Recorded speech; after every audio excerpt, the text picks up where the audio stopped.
ప్రభు యేసు వర్తమానము వినుమా ప్రియనేస్తమా, విని నీవు ప్రభుని విశ్వసించుమా. వినుమా ప్రియనేస్తమా, విని నీవు ప్రభుని విశ్వసించుమా. Praise the lord. దేవునికి స్తోత్రం. అనుదిన మన్నా అని ఈ ఆధ్యాత్మిక కార్యక్రమాన్ని వీక్షిస్తున్న ప్రియ సోదరి సోదరులారా, మన ప్రభువును రక్షకుడునైన యేసుక్రీస్తు అతి శ్రేష్టమైన నామములో మీ అందరికీ శుభాలు వందనాలు తెలియచేయుచున్నాను. ఈ శ్రేష్టమైన సమయంలో దేవుని పరిశుద్ధ గ్రంథంలో నుండి కీర్తనల గ్రంథం 103వ కీర్తన 5వ వచనం, పక్షిరాజు యవనము వలె నీ యవనము క్రొత్తదగుచుండునట్లు మేలుతో నీ హృదయమును తృప్తిపరుచుచున్నాడు. ప్రభునందు ప్రియ దేవుని యొక్క బిడ్డలారా, చదవబడిన లేఖన భాగంలో మనం ఆరాధన చేసే దేవుడు మేలుతో మన హృదయమును తృప్తిపరిచే దేవుడు. ఈ భూలోకంలో ప్రజలకు ఎంత ధనమున్నా, ఎంత ఆస్తి ఉన్నా, బిడ్డలు ఉన్నా, మంచి గృహమున్నా, మంచి ఉద్యోగమున్నా, పరిస్థితులు అనుకూలంగా ఉన్నా కానీ చాలామంది జీవితాలలో తృప్తి అనేటటువంటిది లేదు. తృప్తి లేకుండానే జీవిత యాత్రను కొనసాగిస్తున్నారు. అయితే దేవుని వాక్యంలో రాయబడి ఉంది, మేలుతో నీ హృదయమును తృప్తిపరచెదను. మనం ఆరాధన చేసే దేవుడు మేలు కలుగ చేసే దేవుడు. అపోస్తుల కార్యముల గ్రంథం 10వ అధ్యాయం 38వ వచనంలో రాయబడి ఉంది, దేవుడు ఆయనకు తోడయ్యుండెను గనుక ఆయన మేలు చేయుచు అపవాది చేత పీడింపబడిన వారినందరినీ విడిపించుచు స్వస్థపరుచుచు సంచరించుచుండెనని వాక్యం చెప్తుంది. మన దేవుడు మేలు చేసే దేవుడు. ఇశ్రాయేలీలతో కూడా ప్రభు అదే చెప్పారు. ద్వితీయోపదేశకాండం 6వ అధ్యాయం 18వ వచనంలో, ఇశ్రాయేలీలారా నేను మీకు మేలు కలుగ చేసేదను, అలా మేలు కలుగ చేయడానికి నీ సమస్త శత్రువులను నీ దగ్గర నుండి వెళ్ళగొట్టేదను అని ప్రభు చెప్పారు. నిజమే, శత్రువు మనతో ఉన్నంతకాలం మేలు కలగదు. శత్రువు పని ఏంటంటే కీడు చేయటం, పాడు చేయటం. ఆ పాడు చేసే వ్యక్తిని, కీడు చేసే ఆ సాతానును మన దగ్గర నుండి దూరపరిచి దేవుడు మనకు మేలును కలుగజేస్తాడు.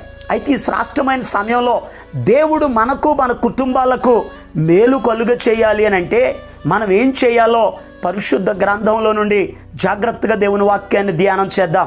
చూడండి, రోమీయులకు రాసిన పత్రిక 8వ అధ్యాయం 28వ వచనం, దేవుని ప్రేమించు వారికి అనగా ఆయన దయా సంకల్పము చొప్పున పిలువబడిన వారికి మేలు కలుగుటకై సమస్తము సమకూడి జరుగుచున్నవి అని వాక్య భాగంలో రాయబడి ఉంది.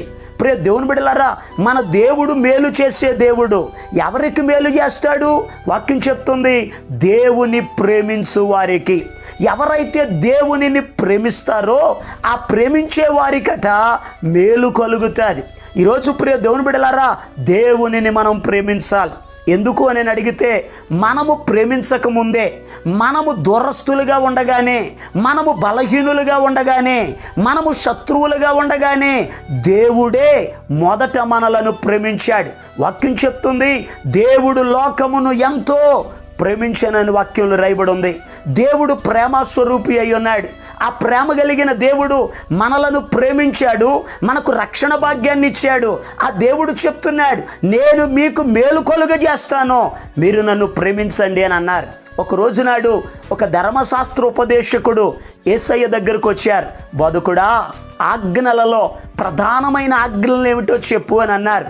యేసయ్య 2 ఆజ్ఞలు చెప్పారు. అందులో మొట్టమొదటిది నీ దేవుడైన ప్రభువును నీ పూర్ణ హృదయముతో నీవు ప్రేమించాలి అని చెప్పారు.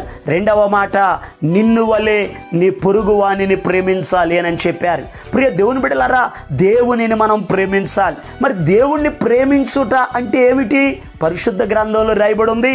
మొదటి యోహాను రాసిన పత్రిక 5వ అధ్యాయం 3వ వచనంలో రాయబడి ఉంది, మనము ఆయన ఆజ్ఞలను గైకొనుటయే దేవుణ్ణి ప్రేమించుట అని వాక్యం చెప్తుంది.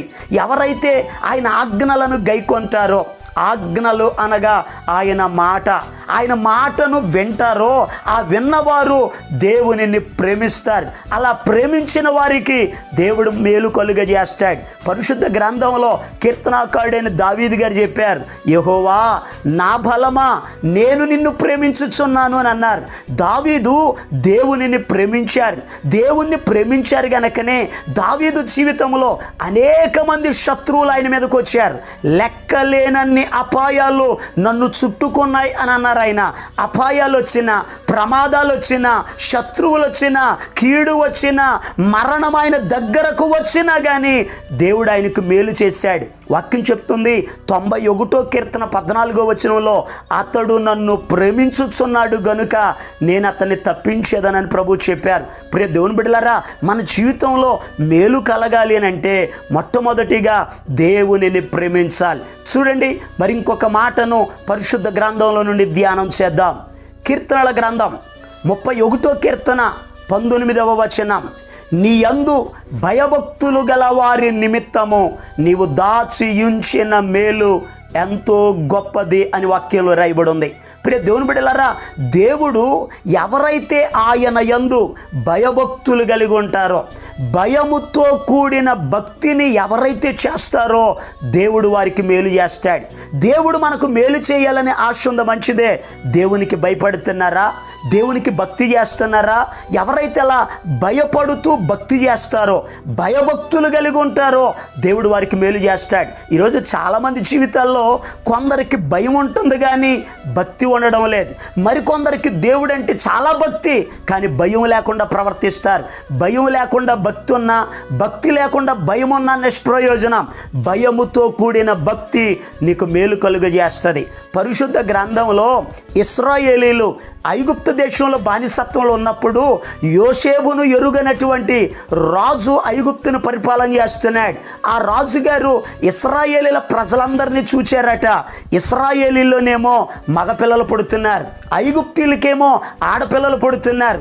అయితే ఈ ఇశ్రాయేలీలో ఉన్న మగబిడ్డలను చంపివేయాలి అని అనుకుని మంత్రసానులను పిలిచారు. మంత్రసానులారా, మీరు పురుడు పోయడానికి వెళ్తారు కదా, ఆ యొక్క హెబ్రీ స్త్రీలలో ఎవరికైనా మగబిడ్డ పుడితే ఆ బిడ్డను చంపేయండి అని అన్నారు. అయితే ఆ యొక్క మంత్రసానులట దేవునికి భయపడ్డారు. వాళ్ళు దేవుని బిడ్డలు, దేవుని బిడ్డలకు మనం ఎందుకు కీడు చేయాలి? కాబట్టి దేవునిని బట్టి ఆ దేవుని ప్రజలకు వారు మేలు చేశారట. వాక్యంలో రాయబడి ఉంది, దేవుడు వారికి మేలు కలుగజేశాను, వంశాభివృద్ధినిచ్చాడు, సంతానాభివృద్ధిని కలుగజేశాడు. ప్రియ దేవుని బిడ్డలారా, ఆ మంత్రసానులకు వంశాభివృద్ధి కలగడానికి, మేలు కలగడానికి కారణం ఏంటో తెలుసా? వారు దేవునికి భయపడ్డారు. ఈరోజు ప్రియ దేవుని బిడ్డలారా, అన్యులే, దేవునిని ఎరగని వారే దేవునికి భయపడితే మరి దేవుణ్ణి నమ్ముకున్న వ్యక్తివి, మార్పు చెందిన వ్యక్తివి, మారు మనసు పొందిన వ్యక్తివి, రక్షణ పొందిన వ్యక్తివి, వాక్యం చదివే వ్యక్తివి, మందిరానికి వెళ్ళే వ్యక్తివి, ఆరాధించే వ్యక్తివి, దేవునికి భయపడుతున్నావా? దేవుని యందు భయభక్తులు కలిగి ఉన్నావా? భయభక్తులు కలిగి ఉంటే దేవుడు నీకు మేలు చేస్తాడు. పరిశుద్ధ గ్రంథంలో యోబును గురించి దేవుడు సాక్ష్యం ఇచ్చారు. భూమి మీద నున్న వారందరిలో అతడు నా యందు భయభక్తులు కలిగిన వాడు అని. భయభక్తులు కలిగిన వాడు గనుకనే దేవుడు ఆయన ఆశీర్వదించాడు. ఆ ఊజు దేశములోనే, తూర్పు దిక్కునున్న ప్రజలలోనే దేవుడు గొప్పవాడిగా చేశాడు. వాక్యంలో రాయబడిన మాట, 10 మంది సంతానాన్ని ఇచ్చాడు, 7,000 గొర్రెలు, 3,000 ఒంటెలు, 500 జతల ఎడ్లు, దేవుడు బహుమంది పనివారిని యోబు గారికి కలుగజేశాడు.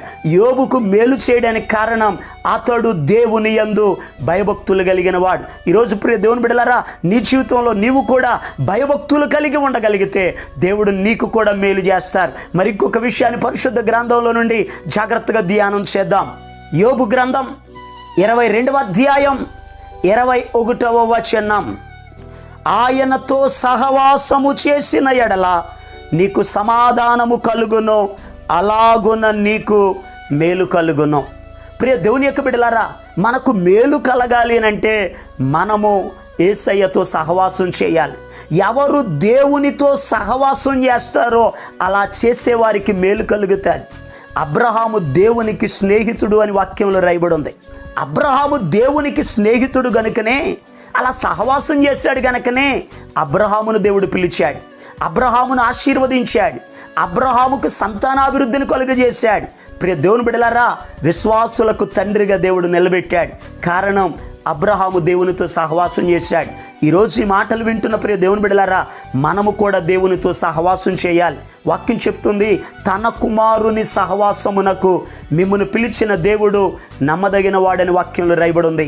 దేవునితో మనం సహవాసం చేస్తే, దేవునితో స్నేహం చేస్తే దేవుడు మనకు మేలు కలుగ చేస్తాడు. పరిశుద్ధ గ్రంథంలో ప్రియ దేవుని బిడ్డలారా, భక్తులంతా కూడా దేవునితో సహవాసం చేశారు, ఆయనతో స్నేహం చేసి మేలును పొందుకున్నారు. మనం కూడా దేవునితో సహవాసం చేద్దాం. ఇంకా నీ జీవితంలో లోకంతో స్నేహం చేస్తున్నావేమో, ఎందుకనగా వాక్యం చెప్తుంది, దుష్ట సాంగత్యము మంచి నడవడికను చెరుపునని వాక్యంలో రాయబడి ఉంది.